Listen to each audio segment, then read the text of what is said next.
Te dice en la Biblia que lo haya alcanzado ya, ni que ya sea perfecto, sino que prosigo por ver si logro hacer aquello para lo cual fui también asido por Cristo Jesús. Hermanos, yo mismo no pretendo haberlo ya alcanzado, pero una cosa hago, olvidando ciertamente lo que queda atrás y extendiéndome a lo que está delante. Prosigo a la meta, al premio del supremo llamamiento de Dios en Cristo Jesús. Así que, todos los que somos perfectos, esto mismo sintamos. Y si otra cosa sentís, esto también os lo revelará Dios. Pero en aquello a que hemos llegado, sigamos una misma regla, sintamos una misma cosa.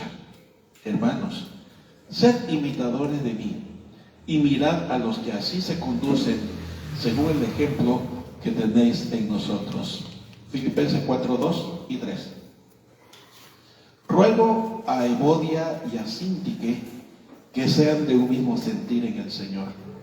Asimismo te ruego también a ti, compañero fiel, que ayudes a estas, a Evodia y a Síntique, que combatieron juntamente conmigo en el Evangelio, con Clemente también, y los demás colaboradores míos, cuyos nombres están en el libro de la vida. Nunca el Señor Jesús pide a sus discípulos o a nosotros los creyentes algo que Él mismo no esté dispuesto a hacer o a vivir.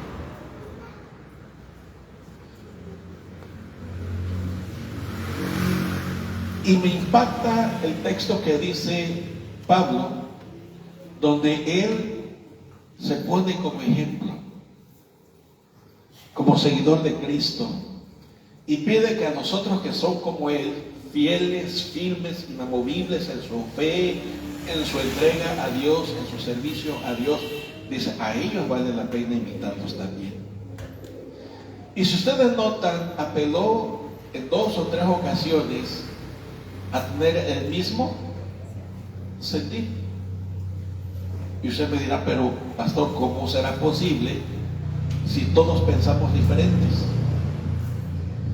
Si cada quien tiene su punto de vista sobre la vida, si cada quien piensa acerca de la fe de una manera distinta, si cada uno tiene o viene de diferentes estratos sociales o académicos, ¿cómo es posible tener el mismo sentir? Por eso le titulé La Iglesia y los elementos que la afirman. Porque en esta porción bíblica encontramos por lo menos 3 pares de palabras que sugieren el texto para que haya un mismo sentir en el corazón, a pesar de que pensemos diferentes, a pesar de que vengamos de estratos diferentes, con educación diferente, con cultura diferente, porque cada uno de nosotros viene de su propia cultura familiar. Es decir, de la familia donde yo vengo, no mira la vida como lo ve la familia de mi esposa, de donde ella viene. La vida de donde usted viene, el tipo de vida, el estilo de vida que usted vive, no se parece al que trae su marido. Por eso el marido es que mi mamá, y empieza, le sale la mamitis, ¿no? ¿Cómo es posible tener el mismo sentir? Miren, un corazón que piensa o considera que está bien o que está firme, es un corazón propicio para su caída. Porque cierra su entendimiento para aprender, cierra sus oídos para no querer oír. Y recuerda lo que dice el viejo refrán, que no oye consejos.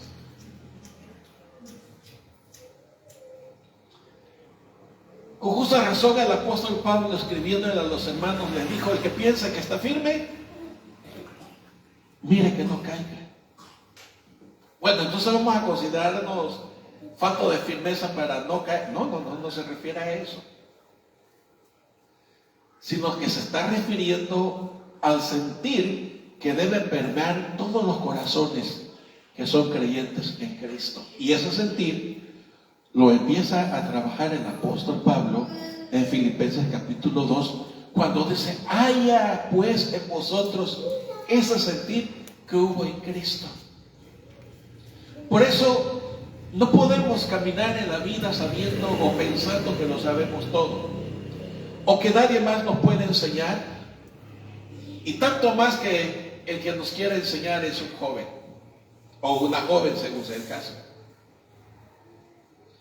Porque dije, quien piensa así, quien tiene un corazón así, no es capaz de abrir los ojos de su espíritu, los ojos de su alma, para ver su tragedia que vive.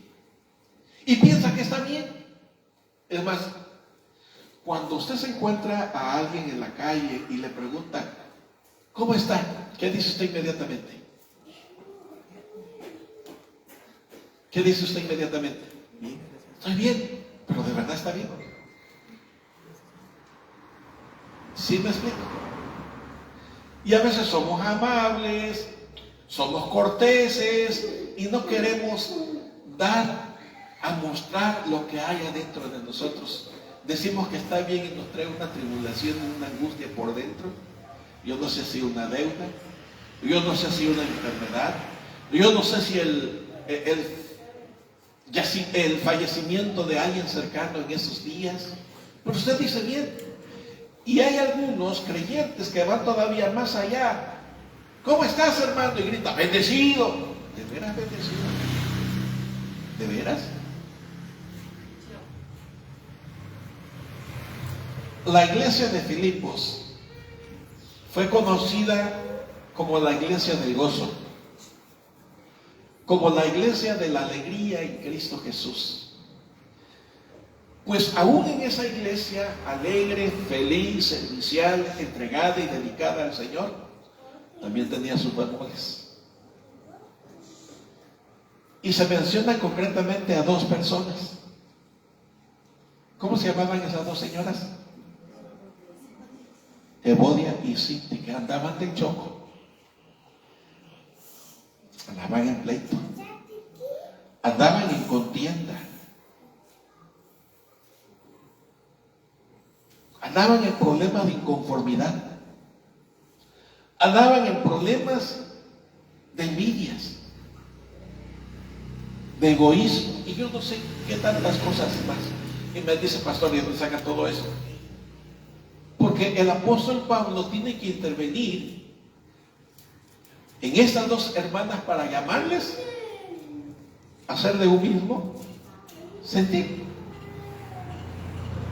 Y se acuerdan que le dije que había seleccionado unas 3 pares de palabritas que son los que van formando los primeros elementos para afirmar a la iglesia, y esas son comunión y o compañerismo. Es a lo que le está llamando.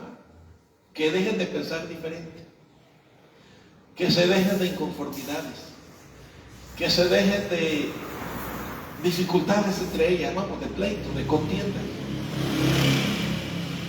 Y en el capítulo 3 dice que sean del mismo sentido.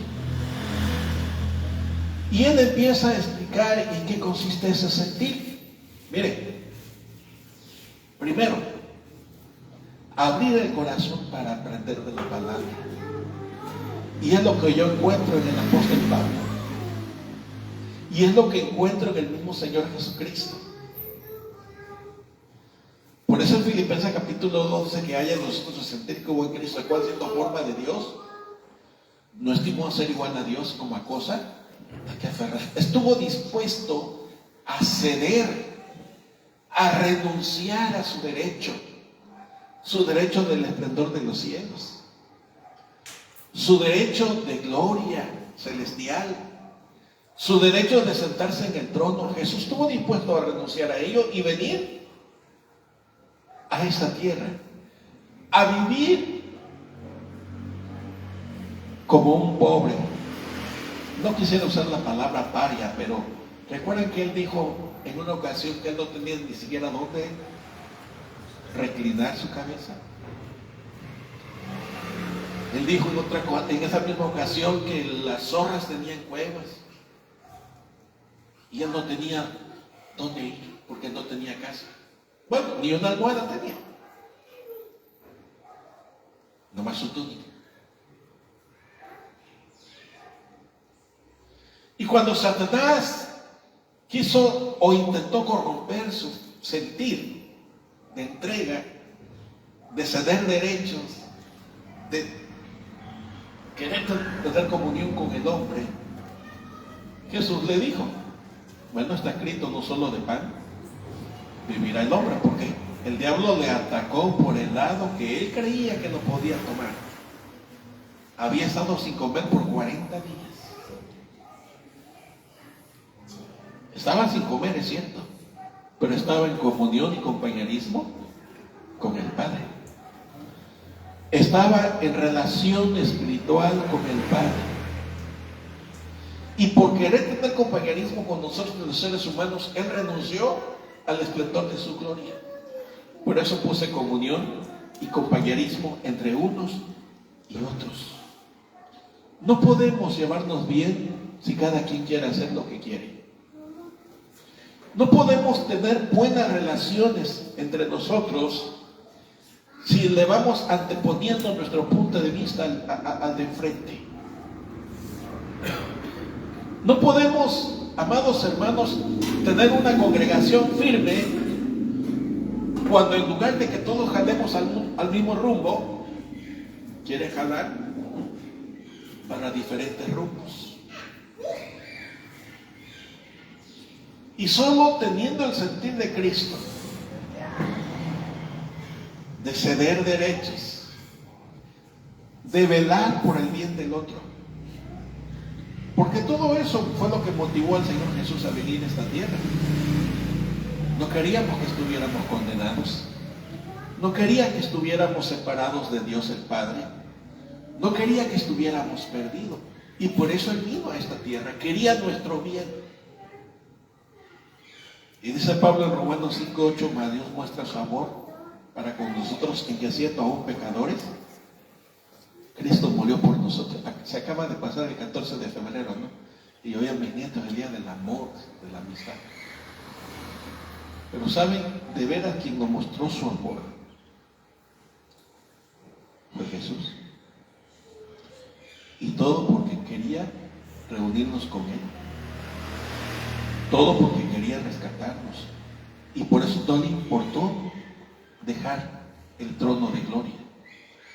No le importó dejar la alabanza de los ángeles. Y no le importó venir a esta tierra a nacer, no en un palacio, sino en un humilde pesebre.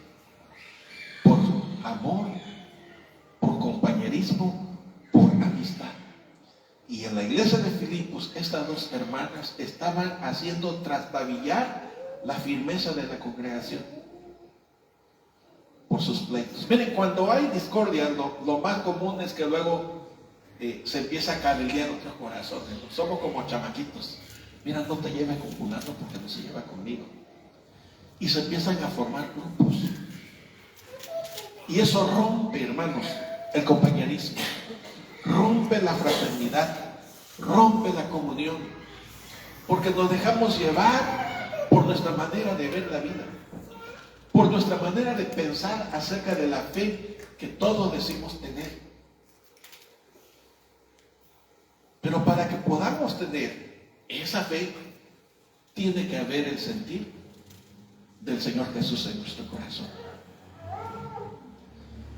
Y ese sentir se abre con un corazón dispuesto a darlo todo por los demás.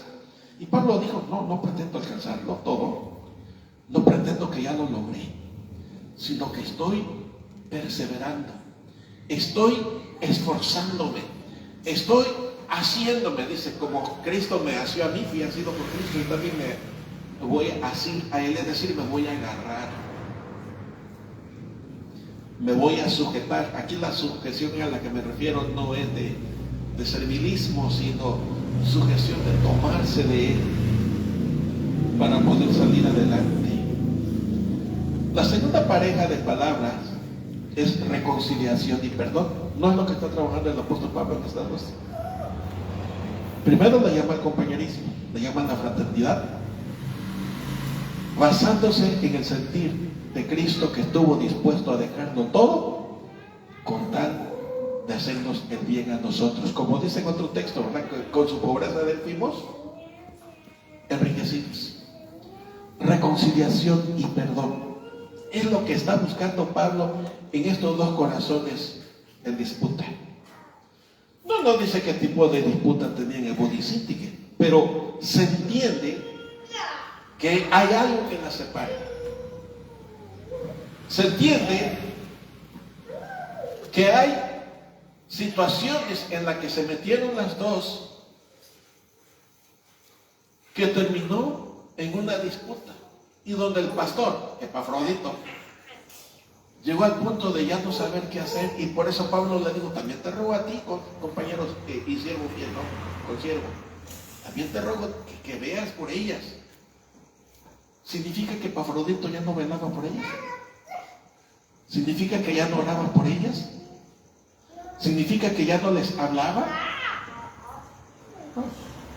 Pienso que Epafrodito llegó a un punto de decir: caray, yo no sé qué hacer, no me quiere oír. Es como cualquier pastor que de pronto está hablando a la congregación y ve que la congregación pues no le quiere oír, se distrae, lo que sea, pues ya no sé qué hacer, ya no sé cómo atraer su atención, ya no sé cómo llamar su interés para que escuche, ya no puedo más.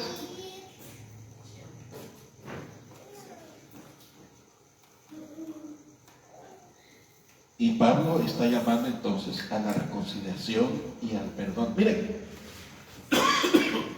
perdón. En una porción del Evangelio, según Mateo capítulo 18, no tienen que buscarlo, el Señor Jesús está hablando de llevarse bien, de amarse bien a los demás. Y si alguien te ofende, porque tienes que perdonarlo. Y ya cuando terminó de dar su cátedra, o su catequesis, ¿verdad? Catequesis, como quieran llamar, viene el apóstol Pedro y de una manera personal le dice: Señor, ¿cuántas veces debo de perdonar a mi hermano que me ofende? ¿Qué decía la ley? 7 veces. Por eso Pedro dice: 7 veces. ¿Qué le respondió el Señor Jesús? Aún te digo, 70 veces 7. Ahora, tú estás hablando de 490, ¿no? Ya llegó 490, ya aquí. No. Está hablando, amados hermanos, de la necesidad de convivir en la reconciliación y en el perdón para afirmar las buenas relaciones en la iglesia. ¿Sabe que por falta de reconciliación y perdón, sabe que por falta de inconformidades, que por causa de los pleitos, muchas iglesias se han separado? ¿Cuánta gente, y nosotros no somos la excepción, cuánta gente se sale de sus congregaciones porque no está de acuerdo con el pastor, porque no está de acuerdo con el ministerio, porque no está de acuerdo cómo se pegó el bloque, que porque no está de acuerdo cómo se tiró el cemento en el piso, yo espero que ninguno de ustedes se queje de cómo están las lámparas pegadas ahí arriba. Y hay lámparas, no sé si hay conexión, pero ya están lámparas.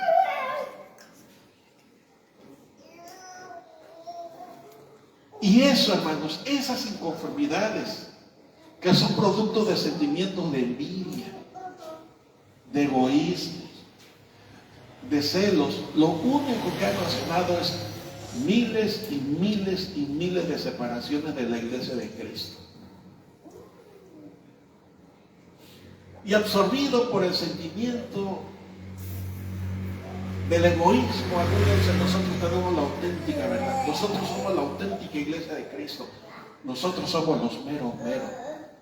Y algunos otros por allí, rayando en la herejía, alguien se levanta: acá está el fuego del Espíritu Santo, lo demás no lo tienen.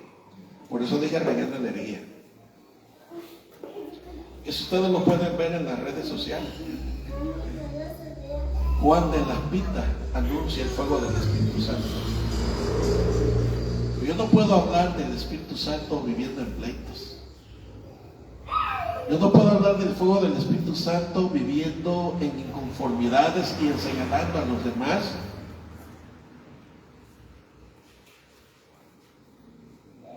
Por eso cuando hablamos de reconciliación y perdón, tenemos que volver otra vez al sentir de Cristo. Oiga, piense usted por un momento, ¿qué sería de usted si Dios ya no le perdonara?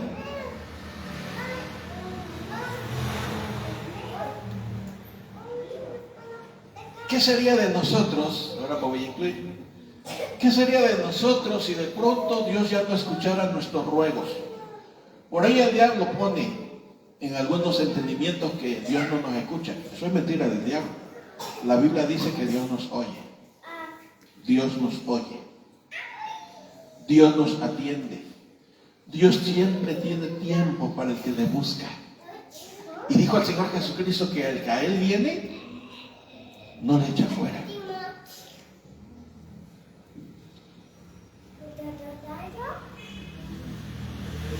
Y por falta de la reconciliación, por falta del perdón, por falta de la tolerancia, por falta de la paciencia, iglesias enormes han caído. Yo no quiero eso para Betania, no somos una iglesia grande, somos una iglesia chica. Grande es el edificio, ¿no? Pero como pastor yo anhelo lo mejor para ustedes, hermanos, como congregación.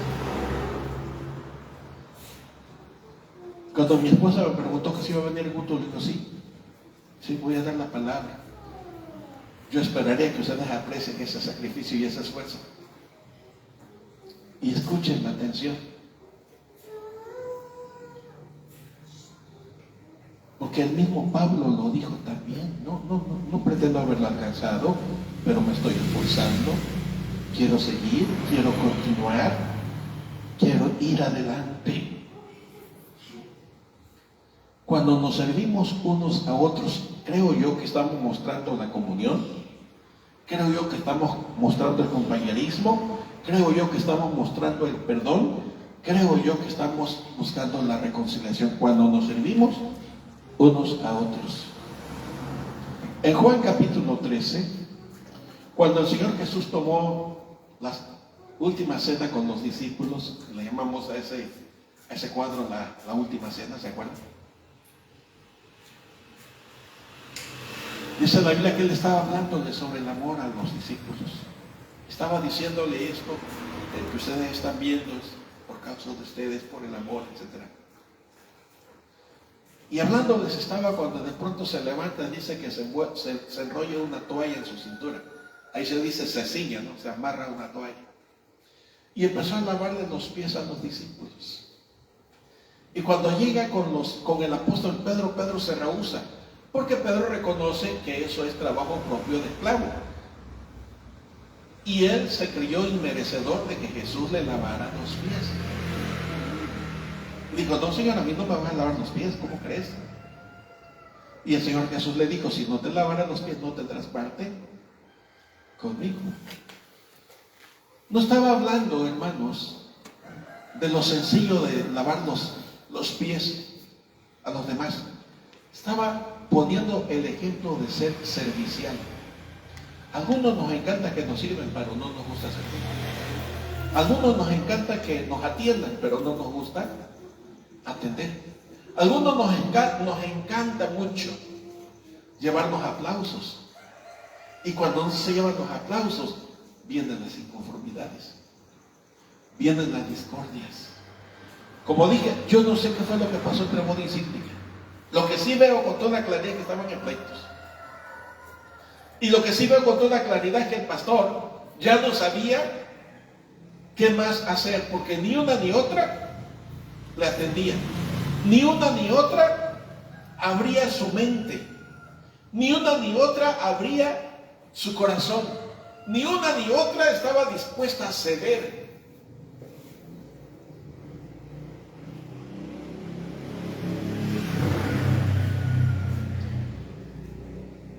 El Señor Jesús estuvo dispuesto a ir en la cruz por usted, para mí y por mí. Estuvo dispuesto a lavar los pies de los discípulos. Estuvo dispuesto a servir a los demás. Y el apóstol Pablo también.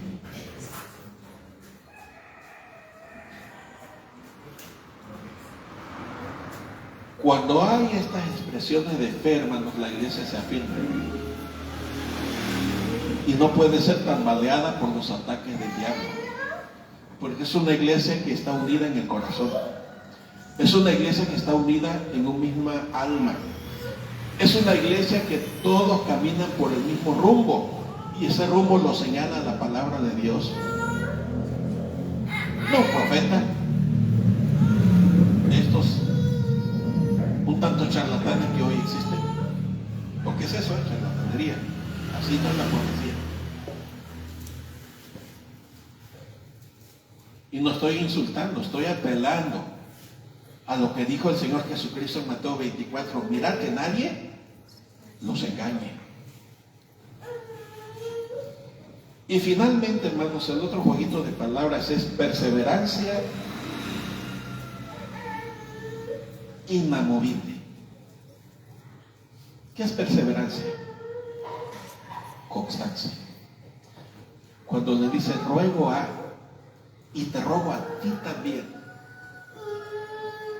me da la impresión que la construcción gramatical es que Pablo ya les había dicho una y otra vez. Entonces, colaborador también ya no sabía más que hacer. Síguele luchando, síguele trabajando. En segunda a Timoteo, no tienen que buscarlo, pues yo les digo. Mil perdón. Hay 3 ejemplos que usa el apóstol Pablo acerca de la perseverancia, que incluye el dolor, que incluye la paciencia, que incluye el esfuerzo. Y le dice a su joven discípulo llamado Timoteo: sufre penalidades, hijo mío, como buen soldado de Jesucristo. Sufre penalidades. ¿Qué es penalidad? Sufre dolores, vive quebranto. Y dice como un soldado. Creo que ninguno de nosotros ha sido militar aquí. Alejandro no ha sido militar, ¿verdad? Más que el servicio, yo también fui. No, para mí me tocó un servicio bien fácil.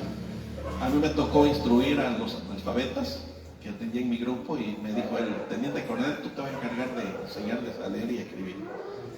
Bueno, ni me observaban. Al año nos vemos, me dijo. Y pobres si no saben leer, no se me la cantó.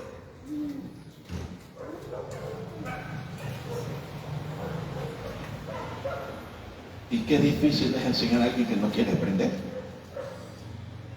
Perseverancia. Inamovible. Pobre maestro, ya no sabe qué hacer, por más que le explica al alumno, no le agarra la onda del alumno.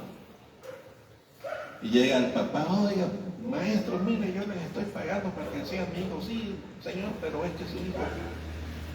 Y ya no, hasta le pone lo que no es, ¿no?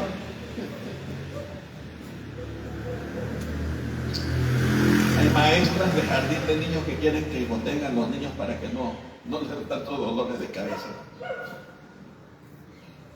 Porque el niño es inquieto, porque el niño es, va para aquí, para allá, por acá. Los niños no. Okay. Llévenlo al doctor. Oiga, si eso me hubiera tocado a mí, hubieran dicho que yo era un retrasado mental, de veras, cuando fui niño.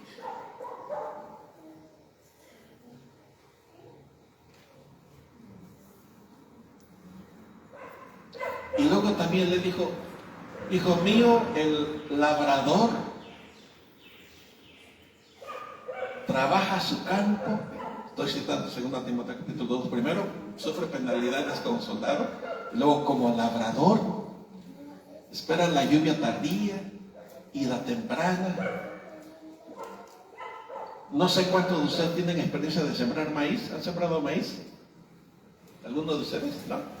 ¿Allá, hermano? ¿Ha sembrado maíz? Por aquí está sembrando los maicitos y mañana ya está cosechando, ¿verdad? No, ¿verdad? No es así. Hay que tener la paciencia y esperar que crezca la matita y luego que espiguee, ¿no? O que espigue, según como lo pronuncian ustedes. Y ya quizás después de 4 meses, 5 meses, yo no sé con exactitud cuánto demora el crecimiento de la mata de maíz, de la planta de maíz, usted puede cortar una mazorca. Pero tiene que tener la paciencia y la perseverancia. Porque aunque se dio bonita y todo, usted no se la puede comer inmediatamente. ¿Qué tiene que hacer? Pues tiene que limpiarla, tiene que lavarla, tiene que ponerla en un traste para que se cueza, ¿no? Según sea el caso. O lo tiene que desgranar si se va a comer unos ricos tamalitos de elote. Y luego la que lo desgranó lo tiene que poner. Sí, implica esfuerzo. Implica el tener que esperar. Implica la paciencia. Por eso dije perseverancia inamovible. Porque el gran problema que tenemos en la iglesia de hoy, hermanos, es que los hermanos no somos perseverantes. Empezamos a orar por algo y a los 2 o 3 días que vemos que no pasa nada, ya lo dejamos.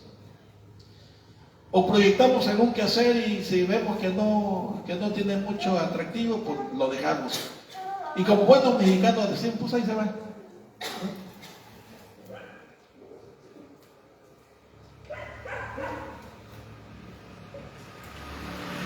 Dice el apóstol Pablo, no lo he alcanzado todo, prosigo al blanco. Prosigo a la meta del supremo llamamiento. En otra porción de 1 Corintios capítulo 9, él dice que el creyente es como un atleta que para poder ganar el primer lugar de aquella época, ¿no? Que era la corona de laureles, será la medalla de oro en esa época, tenía que primero correr entregadamente y disciplinadamente sin hacer trampas. Y segundo, dice que ese atleta tenía que correr de tal manera que ganara el primer lugar.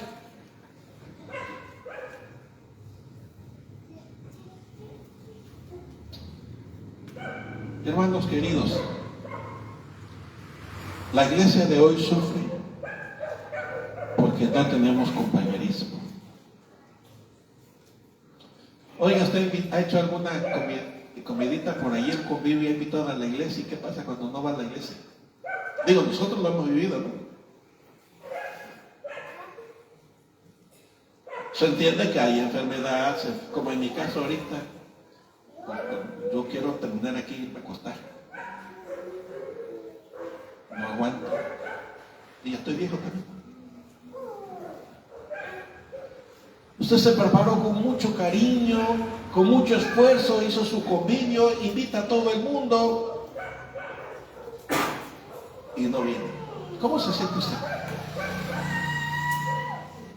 Me acuerdo cuando el Señor Jesús contó una parábola, la parábola del banquete. Contó en su parábola que había un señor que hizo un banquete y le dijo a sus sirvientes, vayan y traigan a los invitados. Y llegó la hora del banquete y llega el Señor al banquete. ¿Y qué pasó de los invitados?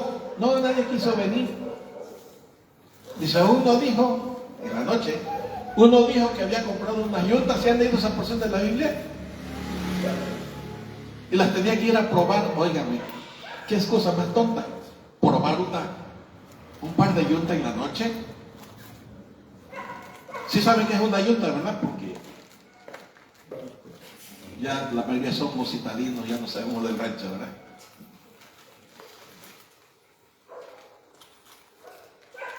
Otro dijo que había comprado una casa y que la iba a ir a ver. Pretexto, excusas.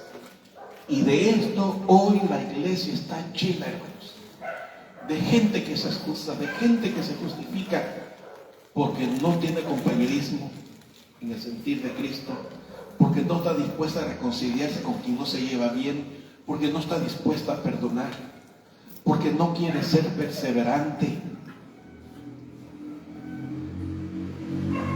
Y por eso la Biblia también nos dice en una ocasión que nuestro sí sea sí y nuestro no sea no.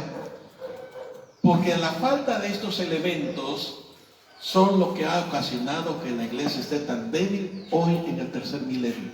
Sí hay edificios, sí hay congregantes, y no dudo que se gocen, no dudo que griten de júbilo, no dudo que palmeen, no dudo que se tiren al suelo muertos de risa y lo que sea, todas las prácticas hoy se dan. Pero ¿qué tanto permea el sentir de Cristo en el corazón? ¿Qué tanto se está dispuesto a amar y a perdonar? ¿Qué tanto se está dispuesto a buscar el bien de los demás? ¿Qué tanto se está dispuesto a tener ese sentimiento que tuvo Jesús, que teniéndolo todo estuvo dispuesto a dejarlo todo con tal de beneficiar a la humanidad? Todo congregante que deja de ver a Jesús como su ejemplo está extraviado en su fe y por consiguiente será presa fácil de Satanás, convirtiéndose en agente de discordia, convirtiéndose en agente de división, de pleitos, de separación, echando abajo lo que con mucho esfuerzo se levanta. ¿Se ha puesto usted a pensar a cuánto ha desanimado porque no quiere venir al culto? Y más cuando le preguntan, ¿y qué dijo usted? ¿Cómo está la iglesia hoy, hermanos? Dios sigue hablando. Y terminando el culto yo me voy a descansar. No quise dejar de compartir ese mensaje que el Señor me entregó acerca del sentir que hubo en Cristo, es decir, el sentimiento de renuncia para beneficiar al otro, el sentimiento de servicio, el sentimiento de servicio despojándose lo suyo y entregándoselo al otro, el sentimiento de perdonar, no una, no dos, todas las veces que sea necesario, el sentimiento de vivir en paz, porque cuando se vive en paz, hermanos, se vive en la gracia de nuestro Señor Jesucristo. Amén.